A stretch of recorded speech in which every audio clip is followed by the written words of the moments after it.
So start today's lecture from the last time topic we have discussed, that was EL minus dV by DL at the maximum rate. So ये discussion था और इसकी अहम खासियत ये थी, this implies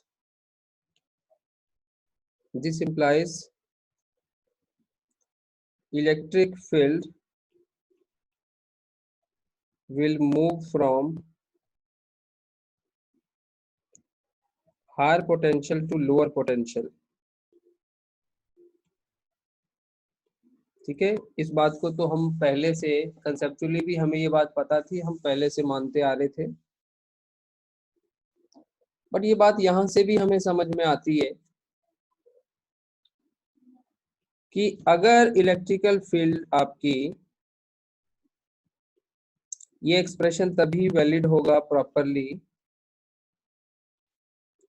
अब देखो, छोटी सी चीज करके देखते हैं, we have a better clarity. How we represent dv? We mark dv as final minus initial, ठीक है, और dl क्या हो जाएगा? अगर ओरिजिन से हम शुरू कर रहे हैं तो dl तो पॉजिटिव ही आएगा, a positive value. Now tell me, अगर आप हायर से लोअर जा रहे हैं, then this vf will be a low value. If this is a low value, then this bracket should be a negative, and this negative will make a positive value, and overall you will get a positive value. And EL stands for the magnitude, and magnitude always represented as positive. So in this way, the result can be only satisfied if electric field will move from higher potential to lower potential. How many of you understood?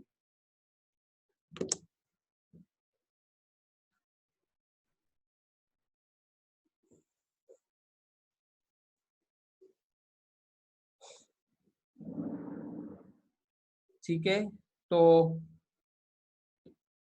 एक तो इस equation का concern यही था, थोड़ा समय last time कम था, तो शायद लास्ट के इंपॉर्टेंट पॉइंट्स हम ना डिस्कस कर पाए हों, बट एक तो ये इसका इंपॉर्टेंट पॉइंट निकल रहा है, electric field will move from high to potential.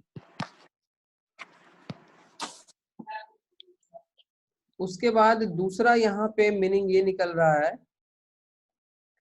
कि EL उस डायरेक्शन में मूव करती है जिस डायरेक्शन में dV by DL maximum rate होता है। और dV by DL है क्या? dV by DL को आप क्या कहोगे? डेरिवेटिव लगाओ, rate of change of potential with respect to displacement. यानी कि जैसे ही टेस्ट चार्ज मूव करेगा एक पोटेंशियल इक्विपोटेंशियल सरफेस से दूसरे की तरफ, तो सबसे ज्यादा जो चेंज आएगा, ये वाली जो स्लोप है, डेरिवेटिव में आपको पता है इसे हम स्लोप कहते हैं, और ये स्लोप स्टीपेस्ट कब आएगी? डेफिनेटली स्टीपेस्ट तब आएगी जब ये मैक्सिमम स्लोप होगी। और मैक्सिमम स्लोप का मीनिंग क्या है? The maximum change you will observe in a lesser value of L. It means the fastest change you will observe. Maximum slope means fastest change, rapid change. तो एक चीज ये देखनी है कि electrical, this means electrical field will have direction along fastest change of v, ये आ गया second point of observation from this very important topic. और थर्ड पॉइंट ऑफ व्यू इसका ये है, we can take the help of partial derivative knowledge to get the electrical field components। अगर हम partial derivative लगाएं so we can get x component।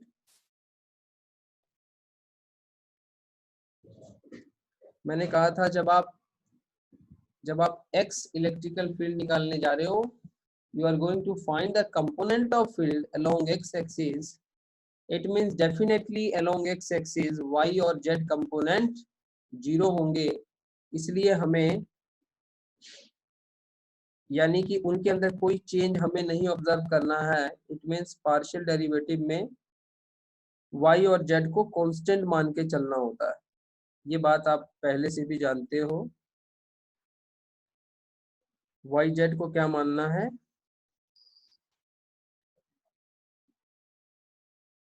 Constant. अगर z भी involve कर ले, अगर आप y निकाल रहे हैं तब आपको यहाँ पे एक्स जेड को कांस्टेंट मानना है।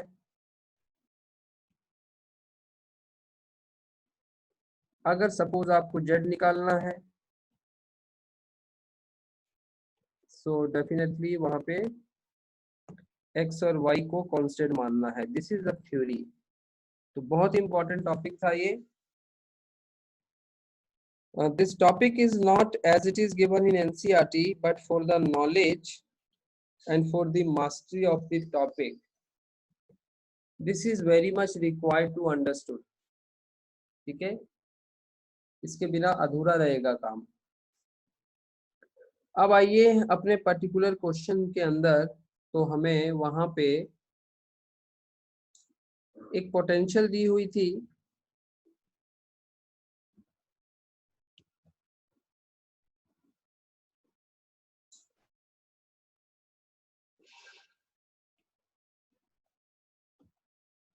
एक पोटेंशियल दी हुई थी, so I have to again copy it. क्या हो जाता है?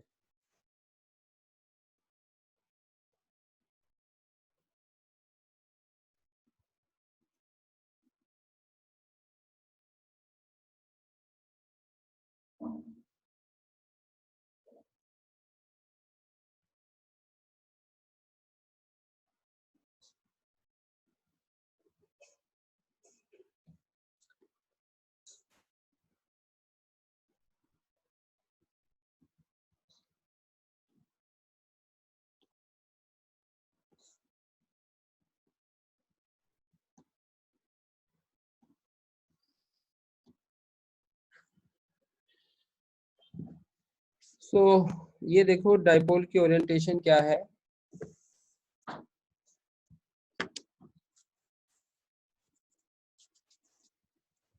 डाइपोल का जो सेंटर है वो ओरिजिन पे रखा हुआ है। Make it as a O, make it as O position, plus q this side, minus q here. और ये हिस्सा हमने x बना दिया और ये y बना दिया, ताकि x और y कोऑर्डिनेट्स में इसे समझना इजी हो जाए हमारे लिए।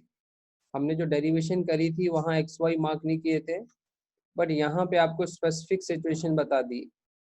ठीक है, उसके बाद हमारे पास जो रिजल्ट है वो इलेक्ट्रिक पोटेंशियल का तो रिजल्ट हमें पता है ना, कितना है ये?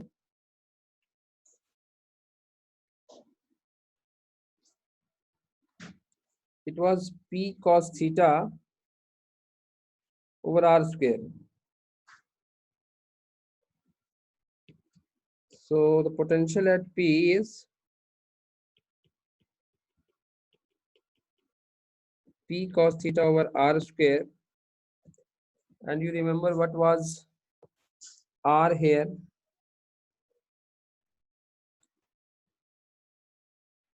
It should be this value R, और R को यदि आप रिप्लेस करेंगे why you have to replace?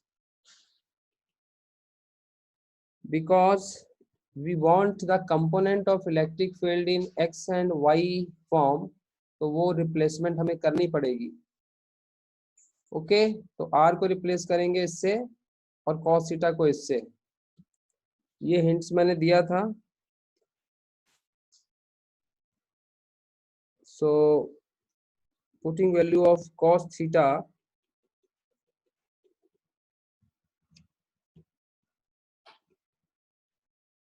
और उसके बाद r square becomes x square plus y square.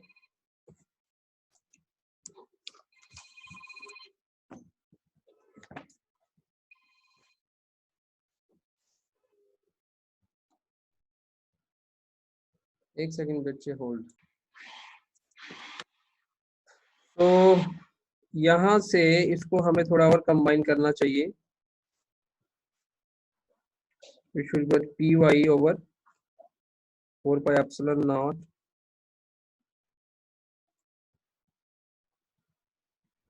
कितना हो जाएगा 3/2। अब देखो ये एक्सप्रेशन बन चुका है जिसे हमें यूज करना है डिफरेंशिएशन के अंदर। अब सबसे पहले हम स्टार्ट करते हैं। I want to get EX। अगर मुझे EX चाहिए तो पार्शियल डेरिवेटिव करना है। एंड रिमेंबर इस डायग्राम के अंदर there will be no z component, it's understood. ठीक है ना, by symmetry there is no z component, इसलिए यहाँ जेड की कोई बात नहीं होगी। यानी इसका मीनिंग ये है अगर मुझे x चाहिए तो सिर्फ y को आपको कांस्टेंट मानना है। How many of you agree?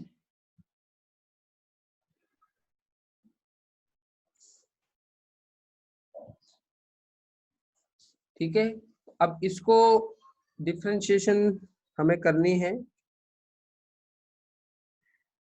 So putting value of v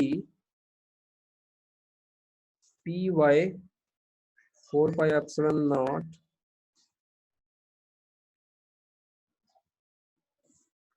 अब देखो इस एक्सप्रेशन को कौन कौन बच्चा इसे डिफरेंशिएट कर सकता है? Raise your hand. कांस्टेंट में बाहर निकाल देता हूं। p is constant, 4 pi epsilon naught is constant। तब तक आप मुझे रिस्पॉन्ड करें कि कौन कौन इसको डिफरेंशिएट करने की हिम्मत रखता है। Anybody?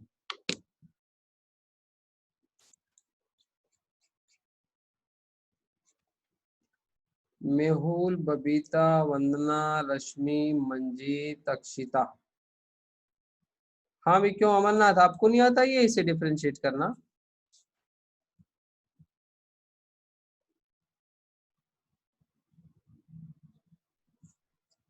Amarnath, Amarnath fast response करो।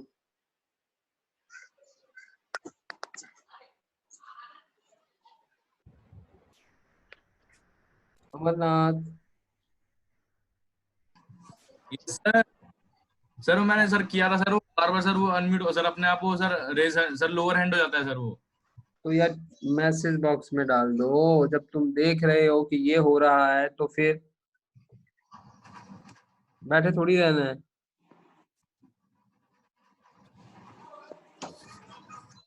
मैसेज बॉक्स में डाल दो ना अपने जवाब को। Yes sir.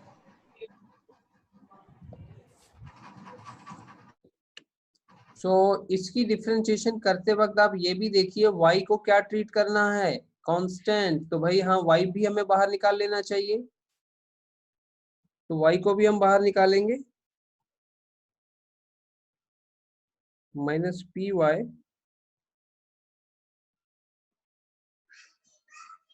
4 pi epsilon naught, और इसे हम ऊपर ले जाएंगे। अब देखिए, अब इसको आप करिए डिफरेंशिएट। तो पावर डिफरेंशिएशन कैसे होती है? पावर आगे लगाएंगे और पावर में -1 और उसके बाद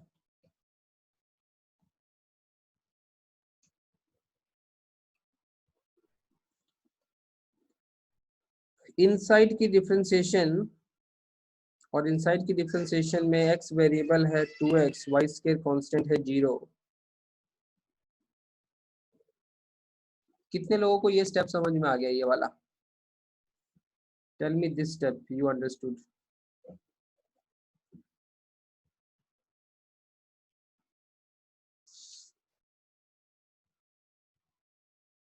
So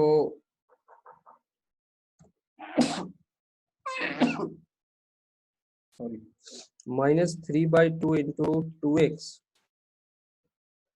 और ये बन जाएगा बेटा -5/2, तो नीचे ले जाते हैं,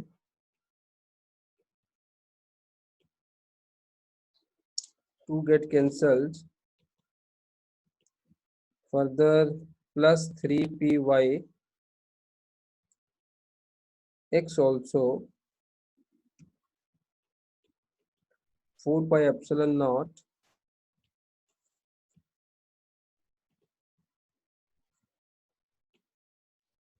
तो वंदना यही रिजल्ट आया ना आपका x का?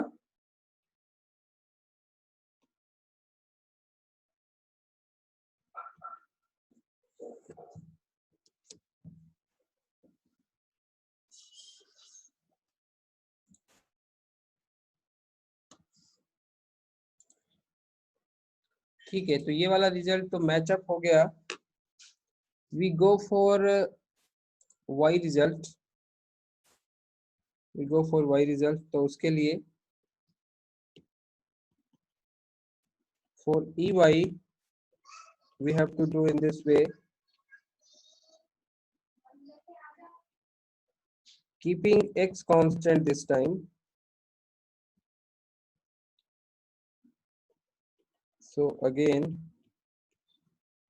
substitute value of v. So what is v? We have py 4πε0 x के y square 3/2, py 4πε0 x square plus y square 3/2। अब इस बार किसको कांस्टेंट ट्रीट करना है? x को कांस्टेंट ट्रीट करना है हमें। तो आप देख पा रहे हो इस बार क्या होगा। अच्छा, आप लोगों ने, वंदना और Manjeet, you have made mistake over this situation. पहले आप देख लेना, जहां आपको अपनी गलती समझ में आ जाए you immediately response in the chat box कि आपसे क्या गलती हुई है।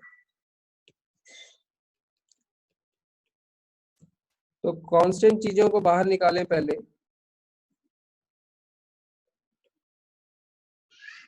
सो definitely p is constant, minus is outside, plus 4πε0 is outside. This time y is variable, y ऊपर भी आ रहा है और y नीचे भी है। And you know we cannot take outside x square, क्योंकि इसके साथ y square इसके साथ प्लस में है and y is a variable part. अब इसकी डिफरेंशिएशन हमें करनी आनी चाहिए, डेल्टा बाई डेल्टा वाई। तो ये इसमें कौन सी डिफरेंशिएशन होगी? You can go for quotient differentiation rule, you remember.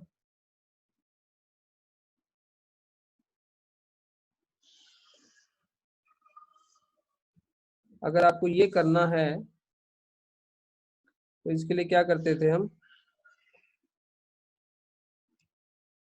It was v square और v,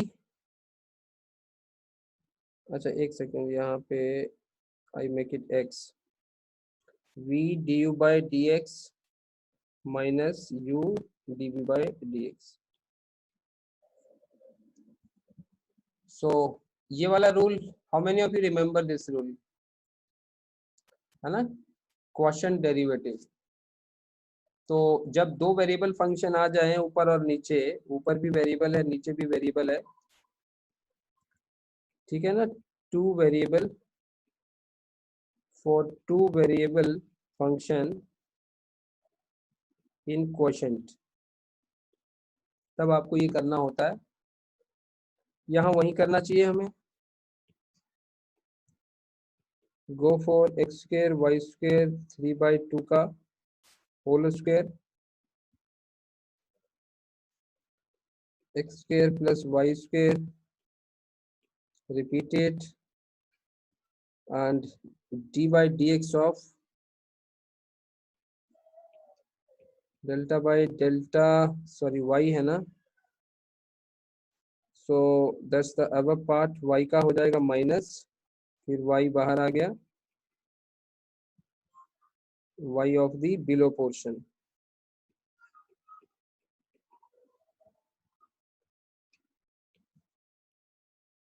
ठीक है, ओके, अब इसको आगे करिए।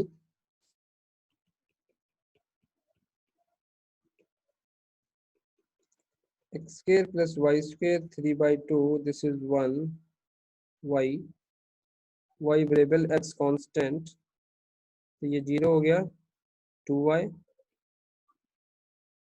एक second, made a mistake,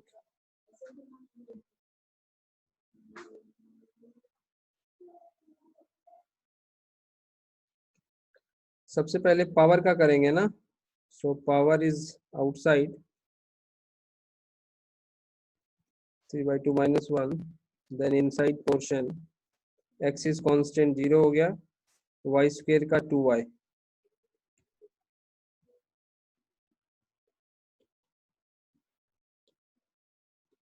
and this 2 get cancelled. So how many of you okay with up to this step? Check भी करते जाना, कोई मिस्टेक ना हो जाए करते वक्त। सो एक एक स्टेप को वेरीफाई करते हुए जाएंगे। You're okay with this? अब इसको और सिंप्लीफाई करिए, x square y square 3/2 minus 3/2y and into 2y and x square plus y square 3/2 से ये जाएगा हाफ,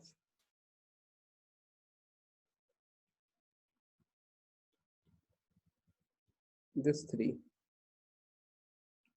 so 2 cancelled,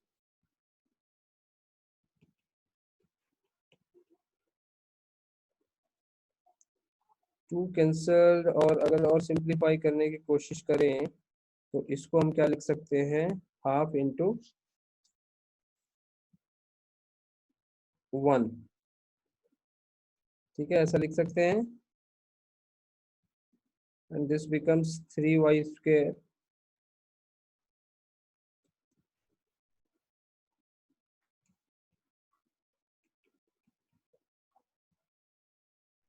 क्यूब। अब क्या कॉमन दिख रहा है हमें, तो just making it much simpler, आप देख पा रहे हैं ये हिस्सा कॉमन है, taking outside x square plus y square half taken outside, inside left with x square y square and minus 3y square over x square plus y square 3। So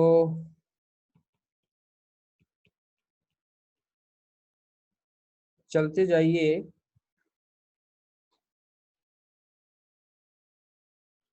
ऊपर बन जाएगा बेटा x square minus 2y square, और नीचे क्या simplify हो सकता है, 3 minus half,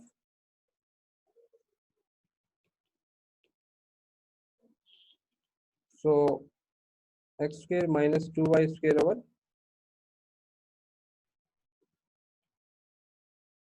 it becomes 5/2. Just everyone check out. यहाँ तक देखो, this is coming as EY component, and tell me it's okay. Calculation part.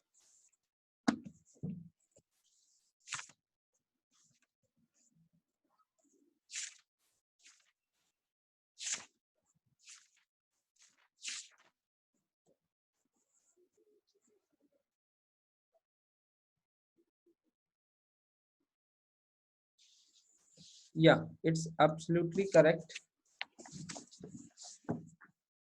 So Vandana, where you have mistaken? Sir मैंने तो वो मल्टीप्लिकेशन रूल लगा दिया था ऊपर, हाँ ऊपर पावर में लेके। मल्टीप्लिकेशन भी लगाओगे तो मल्टीप्लिकेशन रूल भी तो यही है तो है, पता नहीं कहाँ गलती हुई, मेरे को फिर से करना पड़ेगा। तो चेक कर लेना। यही ऐसी चीजों में ही आपका स्टेमिना चेक होता है, how much you are good in derivative, provided कोई आप फंडामेंटल मिस्टेक ना करो, तो उसका ध्यान रखना। और जब मिल जाए तो मुझे जरूर बताना क्या मिस्टेक की आपने। तो भाई यहाँ तक ये दोनों केस किन लोगों को समझ में आ गए मेरे करने के बाद? Raise your hand.